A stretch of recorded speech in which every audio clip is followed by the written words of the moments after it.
Good afternoon, I'm Mabel Jong, and you're watching continuing coverage of the World Healthcare Congress here in Washington, D.C. And on day 2, I'm so pleased to welcome Amit Shankardass of Teleperformance and to ask him questions about consumer engagement, because Amit, your company is really experts in this area, and we're hearing from a lot of speakers this week, today, that say they need help in this area.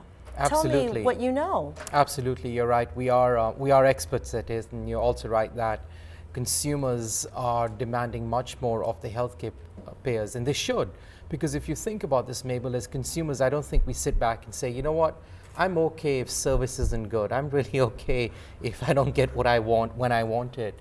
Teleperformance is a multi-channel customer experience management company, and we interact with about a third, 35% of the world's population on an annual basis. So we have a lot of expertise in the area, and specifically in healthcare, where things have changed a lot, right? You have ACA, you have exchanges, you have consumers able to actually for the first time buy and select what they want versus not really having much choice.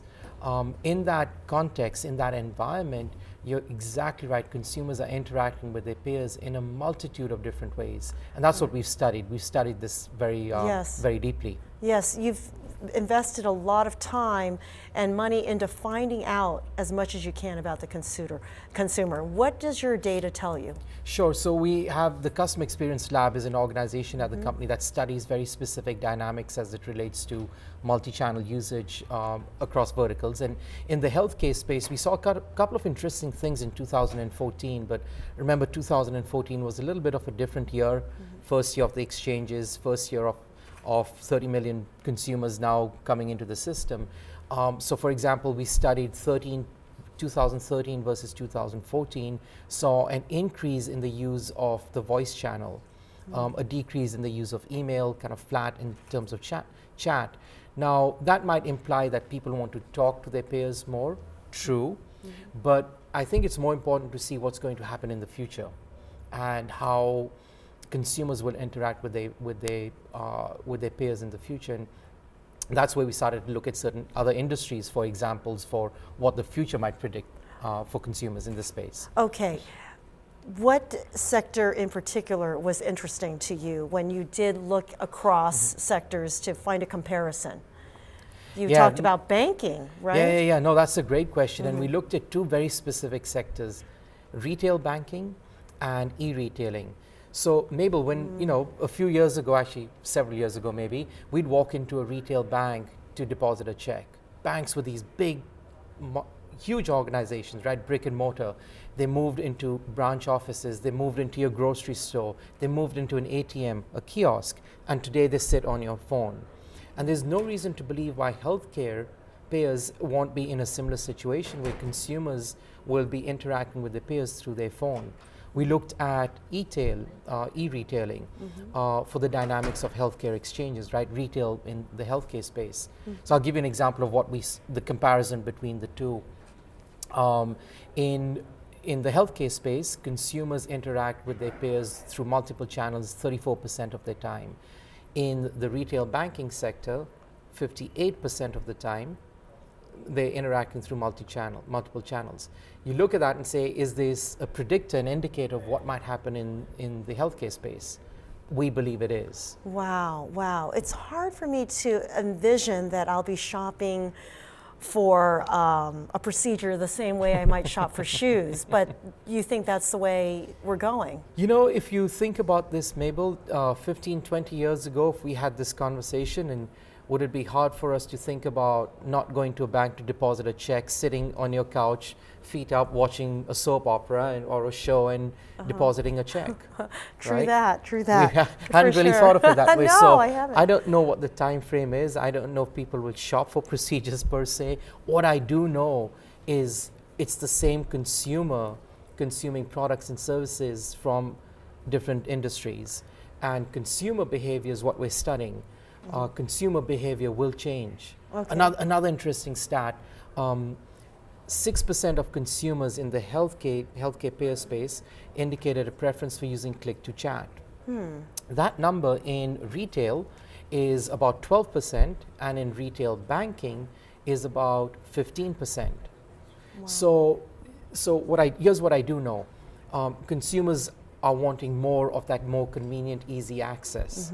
So is it conceivable that in a year or two they'll be using more chat? Certainly. I don't know if it'll be 13, 14%, but I do know it will be more.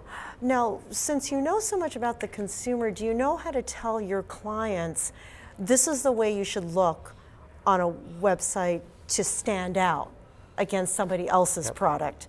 And what does that look like? What are you telling your customers, your clients? That's a really good question, because in an earlier session we were talking about the mobile platform, and I'll use that as an example, because the mobile platform, the best way to start on a mobile platform is start from scratch and build for mobile, and then adapt for the web.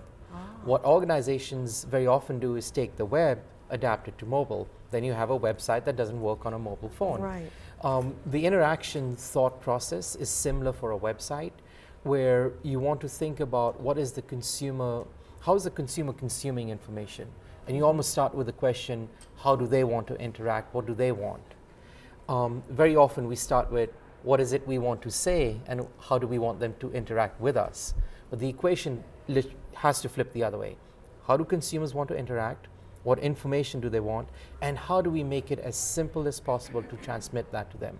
Right. That's true for the the web platform, but I use the mobile example because I think mobile forces simplicity and cleanliness of use. So they want ease, They do. they want convenience, They and do. they want brief pieces of information Right. that's readily available. Right. Accurate and a quick response, Okay. in addition to those two.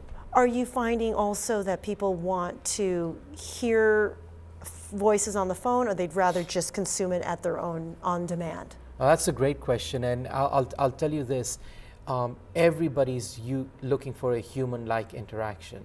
So to the ability that they can't solve something and there's some level of complexity, the ability for another individual to help them is key. It's part of the service equation. You have to ensure there's continuity of information from the self-help interaction to the human interaction.